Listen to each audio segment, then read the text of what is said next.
शहर से दूर घने जंगल के बीचों बीच एक पुरानी हवेली थी, वीरान, अंधेरी और रहस्यमयी। कोई नहीं जानता था कि वो हवेली किसकी थी, पर हर कोई उसके बारे में अजीब अजीब सी कहानियां सुनाता। लोगों का कहना था कि रात में अजीब सी आवाज़ आती है उस हवेली से। दरवाजे अपने आप खुलते और बंद होते। जो भी अंदर गया वो कभी बाहर नहीं आया। रवि, अर्जुन, पायल और सिमी, ये 4 दोस्त थे, साहसिक और रोमांच के शौकीन। वे भूत प्रेत पर विश्वास नहीं करते। एक दिन उन चारों ने ठान लिया कि वे हवेली में जाकर सच्चाई का पता लगाएंगे। रात के समय उस हवेली को देखकर डर सा लगता था। वे हवेली के अंदर दाखिल हुए।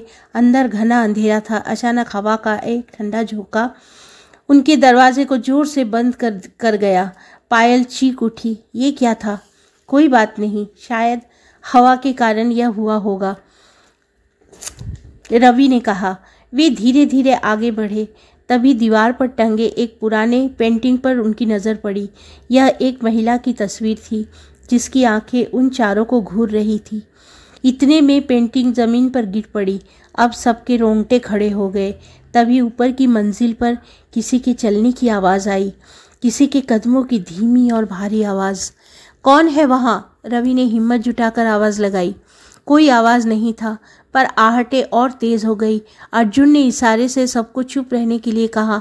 टॉर्च जलाकर ऊपर जाने वाली सीढ़ी की ओर बढ़ा। जैसे ही पहला कदम रखा, सीढ़ी चरमराई और एक ठंडी हवा का झोंका उसके चेहरे से टकराया।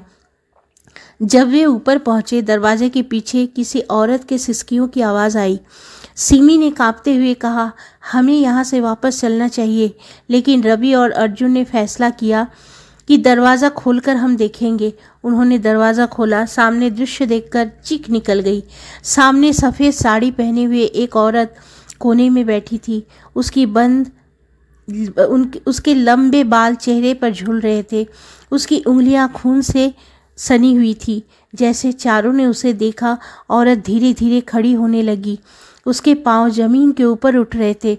चारों ने भागने की कोशिश की, लेकिन दरवाजे अपने आप बंद हो गए और हवेली के कोने कोने से कई भूतिया परछाइयाँ निकलने लगी। हवा में तैर रही थी और उसके होठों से अस्पष्ट फुसफुसाहटें निकल रही थी। रवि ने जोर से हनुमान चालीसा पढ़ते हुए दरवाजे को धक्का दिया तो दरवाज़ा खुल गया। बड़ी मुश्किल से गिरते पड़ते चारों बाहर पहुँचे।